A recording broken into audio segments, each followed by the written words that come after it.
আজকে নেতাজি ইন্ডোর স্টেডিয়ামে সেখানে তৃণমূলের বিশেষ অধিবেশন রয়েছে এবং অধিবেশনে মূল বক্তা থাকবেন তৃণমূল নেত্রী মমতা বন্দ্যোপাধ্যায়। অধিবেশন মঞ্চে মমতাই থাকবেন মূল আকর্ষণের কেন্দ্রে, আর দলীয় নেতা কর্মীরা তারা উপস্থিত থাকবেন। সেক্ষেত্রে তাদের উদ্দেশ্যে নেত্রী কি বার্তা দেন সেদিকেই নজর থাকবে, কারণ সামনেই রয়েছে ২৬-এর বিধানসভা নির্বাচন। আর আজকের এই যে অধিবেশন, সেই অধিবেশনে উপস্থিত থাকবেন সাংসদ, বিধায়করা, রাজ্য পদাধিকারী, জেলা সভাপতি এবং জেলা চেয়ারম্যান সহ অন্যান্য নেতৃত্বরাও। নেতাজি ইন্ডোরে ভিড় উপচে পড়ার আশঙ্কায় ব্যবস্থাও রাখা হয়েছে। ক্ষুদিরাম অনুশীলন কেন্দ্রে বসানো হয়েছে জায়ান্ট স্ক্রিন। ইতিমধ্যেই নেতাজি ইন্ডোরের উদ্দেশ্যে বা আসতে শুরুও করে দিয়েছেন বিভিন্ন জায়গা থেকে নেতা কর্মীরা, কারণ আজকের এই যে তৃণমূলের অধিবেশন, সেই অধিবেশনেই বক্তব্য রাখবেন মমতা বন্দ্যোপাধ্যায়।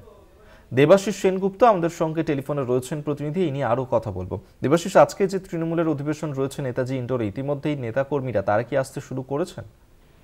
দেখো, ইতিমধ্যেই কিন্তু তৃণমূল কংগ্রেসের নেতা কর্মীরা তারা যারা সামনে আসে তারা কিন্তু আসা শুরু করেছে। আর জেলার যারা আসে তাদের বেশ কিছু অংশকে তারা কিন্তু ইতিমধ্যেই এসে গিয়েছে। আজকে এই তৃণমূল কংগ্রেসের মেগা বলা যেতে পারে বিশেষ অধিবেশন ডেকেছেন খুদ দলনেত্রী মমতা বন্দ্যোপাধ্যায়, এবং মূল বক্তা কিন্তু আজকে তিনি। এবং মঞ্চে সেই মঞ্চের মধ্যে রয়েছে মুখ্যমন্ত্রী মমতা বন্দ্যোপাধ্যায় আর দলনেত্রী মমতা বন্দ্যোপাধ্যায়ের ছবি। এবং লক্ষ্য হচ্ছে ২০২৬ নির্বাচনে, সেই পরিষদ নির্বাচনকে মাথায় রেখেই কিন্তু আজকের এই মেগা সমাবেশ বলে মনে করছে তৃণমূলের শীর্ষ নেতৃত্ব।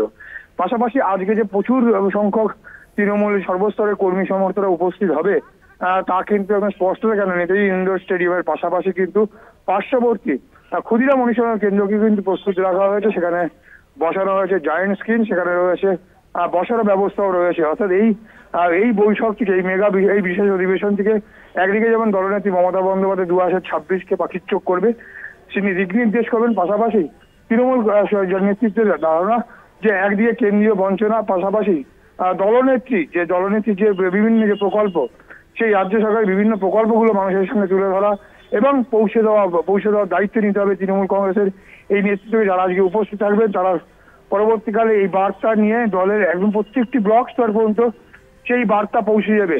এবং পাশাপাশি কুৎসা, যেভাবে বিরোধীরা যেভাবে কুৎসা করছে রাজ্য সরকারের বিরুদ্ধে তৃণমূল কংগ্রেসের বিরুদ্ধে, তারও জবাব দিতে হবে এবং সেদিকেই দিক নির্দেশ করবেন দলনেত্রী মমতা বন্দ্যোপাধ্যায়। এমনটাই মনে করছে কিন্তু তৃণমূল কংগ্রেসের শীর্ষ নেতৃত্ব। তথা বলা যেতে পারে আজকের এই মেগা বৈঠক ২০২৬ নির্বাচনের আগে যথেষ্ট তাৎপর্যপূর্ণ। ধন্যবাদ তোমাকে দেবাশিস সেনগুপ্ত আমাদের সঙ্গে টেলিফোনে ছিলেন প্রতিনিধি।